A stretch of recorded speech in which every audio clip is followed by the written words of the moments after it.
Hello guys, in this video I am going to show you how to set a destination alarm on the Indian Railway application, but first I just want to mention, don't forget to subscribe to my channel because at 10,000 subscribers I am going to show you my whole YouTube revenue statistics and growth strategy, how to make money online. Now let's jump into it. First of all, open the app on your phone.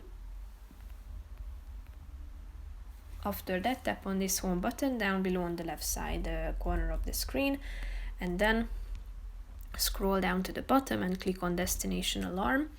After that, you should type in the name of your station or select from these options, and then select the remaining kilometers on this slide below, and then tap on the add alarm button, and then it will appear at the save destination alarms section, so you can turn it on by tapping on the button, and then basically that's it for this video guys. Your alarm will be set, so see you in the next one. Bye bye.